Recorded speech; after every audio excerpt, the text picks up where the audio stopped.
Halo, Assalamualaikum warahmatullahi wabarakatuh. Salam Historia. Bertemu lagi dalam pembelajaran sejarah Indonesia di kelas 11 hari ini. Setelah kemarin kita sudah melaksanakan ulangan harian 1, itu sebagai penanda juga bahwa kita sudah selesai mempelajari bab 1. Selanjutnya pada hari ini kita akan melanjutkan ke bab 2, yaitu materinya adalah tentang perlawanan terhadap penjajahan bangsa Eropa. Kurun waktunya ini sebelum abad ke-20, karena nanti juga akan ada perlawanan setelah abad 20. Nah, kita bahas ini terlebih dahulu. Oke, kenapa sih bisa ada perlawanan dari rakyat?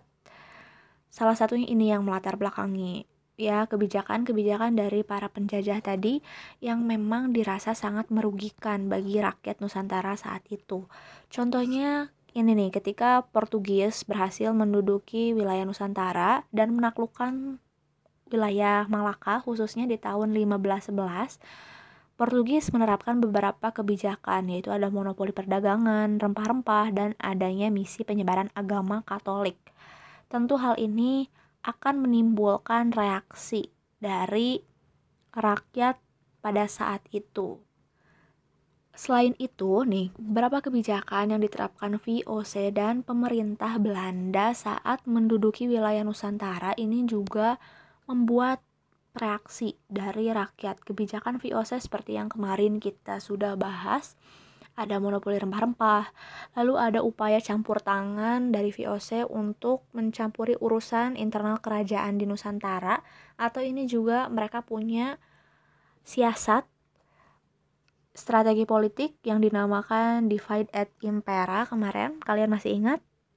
Lalu adanya upaya juga nih dari pemerintah Belanda untuk ekspansi wilayah, lalu arogansi terhadap kerajaan dan masyarakat, karena memang para penjajah ini datang juga itu dengan tingkat kesombongan yang tinggi, rasa congkak dan memang merasa lebih unggul gitu dari bangsa lain.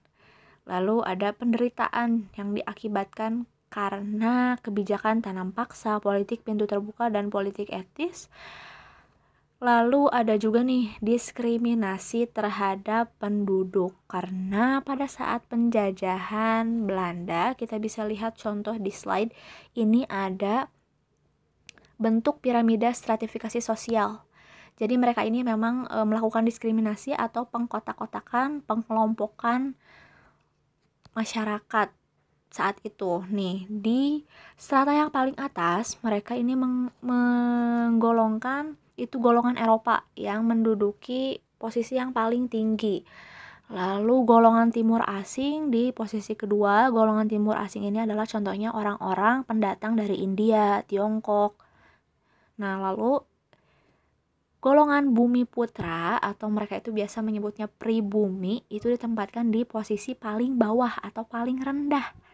Nah, tentu ya kebijakan-kebijakan lalu hal-hal ini membuat reaksi keras dari rakyat pada saat itu. Ya, siapa sih yang tidak marah ketika diperlakukan seperti ini? Istilahnya gitulah. Nah, karena hal ini muncullah berbagai perlawanan di daerah-daerah di wilayah Nusantara. Lalu strategi perlawanan yang dilakukan oleh rakyat itu seperti apa sih? Nah, ini nih. Ini diingat-ingat ya. Jadi ini merupakan strategi perlawanan terhadap penjajah sebelum abad ke-20, yaitu masih bersifat lokal. Ya, karena memang pada saat itu wilayah Nusantara itu masih berbentuk kerajaan-kerajaan. Jadi memang belum ada konsep nasionalisme, belum ada terbentuknya rasa ingin bersatu menjadi negara Indonesia, itu belum ada. Maka dari itu pertempurannya masih bersifat lokal atau bersifat kedaerahan. Lalu yang kedua, ini bergantung pada pemimpin karismatik. Maksudnya apa? Jadi perlawanan yang dilakukan itu bergantung mengandalkan salah satu tokoh di masyarakat yang dianggap memiliki karisma, memiliki suatu pengaruh gitu. Jadi rakyat cenderung lebih ingin digerakkan oleh tokoh tersebut. Nah, yang ketiga itu perlawanannya masih bersifat fisik dan bersenjata. Lalu yang keempat, cenderung lebih mudah dipecah belah karena ya tadi belum adanya konsep nasionalisme, persatuan kesatuan, makanya lebih cenderung rentan mudah untuk dipecah belah setiap kerajaan-kerajaan di daerah-daerah tersebut. Ini ya, ingat-ingat ini strategi perlawanan sebelum abad ke-20. Oke, nah pada kali ini kita akan terlebih dahulu membahas tentang perlawanan terhadap bangsa Portugis. Yang pertama ada perlawanan Kesultanan Ternate.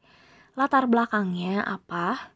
Jadi, di tahun 1511 karena Portugis itu lebih dulu berhasil menguasai Malaka di tahun itu. Nah, kemudian mereka jadi mengincar wilayah Maluku juga. Ternate kan ada di Maluku nih. Karena memang posisi Maluku ini menjadi wilayah yang penting dan penghasil rempah-rempah terbesar juga. Nah, Portugis mulai mengincar wilayah Maluku. Lalu pada saat pertama kali kedatangan Portugis ke Maluku, Kesultanan Ternate menyambut baik kedatangan Portugis ini. Malah mereka menjalin suatu kerjasama dagang. Tapi ternyata setelah beberapa waktu, rupanya Portugis menerapkan kebijakan-kebijakan yang merugikan rakyat pada saat itu. Mereka cenderung melakukan monopoli perdagangan rempah-rempah dan dirasa itu sangat merugikan. Akhirnya terjadilah peperangan dari Kesultanan Ternate melawan Portugis. Yang pertama kali terjadi di tahun 1550 dipimpin oleh Sultan Hairun. Tapi usaha dari Sultan Hairun ini pada akhirnya harus berbuah tragis karena beliau Sultan Hairun ini dibunuh oleh Portugis di tahun 1570. Jadi perjuangan dari Sultan Hairun harus terhenti di tahun 1570 dan digantikan oleh anaknya yang bernama Sultan Babullah. Nah, Sultan Babullah ini ketika tahu ayahnya dibunuh, ia bersumpah bahwa akan terus berusaha untuk mengusir Portugis. Sampai pada akhirnya di tahun 1575 Portugis berhasil meninggalkan Ternate. Lalu selanjutnya yang kedua ada perlawanan dari Kesultanan Demak. Ini latar belakangnya karena tadi sih di tahun 1511 Malaka berhasil dikuasai oleh Portugis. Lalu Portugis ini kan saat datang ke Nusantara memang memiliki misi untuk menyebarkan agama Katolik. Nah, muncul kekhawatiran dari Kesultanan Demak yang pada saat itu menjadi kerajaan Islam terbesar di Pulau Jawa, yang pada akhirnya memutuskan untuk menyerang wilayah Malaka yang pada saat itu di bawah kekuasaan Portugis. Nah, adapun perlawanan dari Sultan Demak ini dipimpin oleh Raden Patah. Lalu dilanjutkan lagi nih di tahun 1526 oleh Sultan Trenggono yang pada saat itu juga mencoba untuk mengalahkan Portugis di wilayah Sunda Kelapa. Karena pada saat itu Sunda Kelapa itu menjadi wilayah bandar dagang, bandar transit perdagangan yang penting.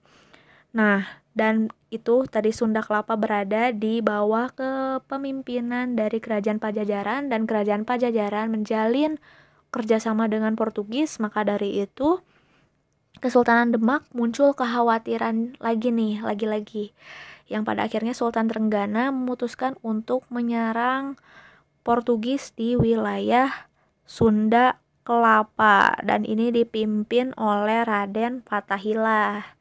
Sunda Kelapa ini kalau kita kenal sekarang itu wilayah Jakarta ya. Nah, ini alasan nih kalau kita main ke Jakarta, ada kan yang dinamakan Museum Fathahillah. Nah, ini merupakan pemimpin dari perlawanan tadi melawan Portugis yang mewakili Kesultanan Demak, Raden Fathahillah. Nah, selanjutnya ada perlawanan dari Kesultanan Aceh. Latar belakangnya karena tadi yaitu Portugis itu sudah berhasil menguasai Malaka yang pada saat itu menjadi wilayah penting penghasil rempah-rempah. Tapi di saat bersamaan juga Aceh Darussalam ini menjadi wilayah bandar perdagangan rempah-rempah terpenting juga sama. Karena memang kerajaan Aceh itu sudah berhasil menjalin hubungan perdagangan baik dengan wilayah Turki, Persia, dan Gujarat, sehingga Portugis juga mengincar kerajaan Aceh Darussalam. Dan adapun ini perlawanan yang dilakukannya yang pertama oleh Sultan Ali Muqayyad Shah di tahun 1514 sampai 1530. Lalu ada oleh Sultan Alauddin Riyayat Shah dan ada oleh Sultan Iskandar Muda. Jadi kalau dilihat dari kurun waktunya memang ini cukup panjang. Dan nanti juga setelah melawan Portugis, Kesultanan Aceh tidak berhenti pada masa nanti ada perlawanan melawan pemerintahan kolonial Belanda. Kita ke next dulu. Selanjutnya ini ada perlawanan masa VOC. Ini yang pertama ada perlawanan dari Kesultanan Mataram. Kalau kalian pernah menonton, ada filmnya ya ini. Film Sultan Agung. Dan ini merupakan sultan terkenal dari Kesultanan Mataram. Nah, Sultan Agung melakukan perlawanan terhadap VOC di Batavia, dilakukan pada tahun 1613 sampai 1645. Tujuannya karena memang selain untuk mengusir penjajah, karena tadi kan dirasa kebijakan-kebijakannya itu membuat rakyat tersiksa. Nah, selain misi itu, juga Sultan Agung memiliki misi keinginan untuk mempersatukan seluruh Jawa di bawah kerajaan Kesultanan Mataram. Itu salah satu misinya juga. Maka dari itu, Sultan Agung melakukan perlawanan terhadap VOC. Nah, selanjutnya ini ada perlawanan dari Kerajaan Goa atau Makassar. Ini berarti letaknya perlawanan di sekitar wilayah Sulawesi Selatan ya. Latar belakangnya itu apa? Jadi, gini, di wilayah Sulawesi Selatan itu ada dua wilayah kerajaan terkenal. Yang pertama ada Kerajaan Makassar dan ada Kerajaan Bone. Karena dua kerajaan ini sama-sama ingin memiliki wilayah kekuasaan yang luas, terjadilah nih peperangan antara Kerajaan Makassar dan Kerajaan Bone yang pada akhirnya dimenangkan oleh Kerajaan Makassar. Otomatis menjadikan Bone itu sebagai bawahan dari Kerajaan Makassar. Nah, Kerajaan Bone ini punya putra mahkota yang bernama Arung Palaka, atau ada juga yang menyebut namanya Aru Palaka.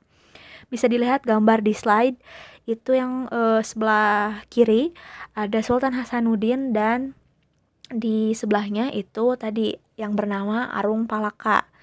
Nah, ketika menjadi wilayah bawahan dari Kerajaan Makassar, Arung Palaka ini merasa tidak senang dan ingin mencoba untuk melawan Kerajaan Makassar dan ingin memerdekakan kembali kerajaannya. Maka dari itu, Arung Palaka ini bekerja sama dengan VOC pada saat itu. Nah, sebenarnya ini sih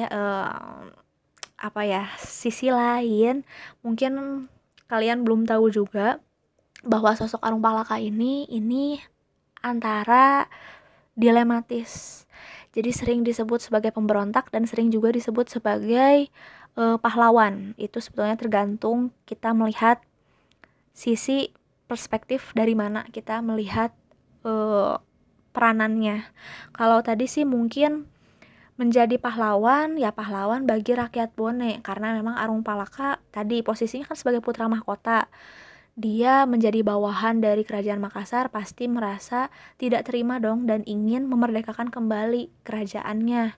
Karena pada saat itu juga Arung Palaka nih melihat rakyat Bone ini dipekerjakan secara paksa, atau pokoknya dipekerjakan oleh kerajaan Makassar, dan merasa tidak terima, ingin memerdekakan rakyat-rakyat tersebut, memerdekakan kerajaannya kembali.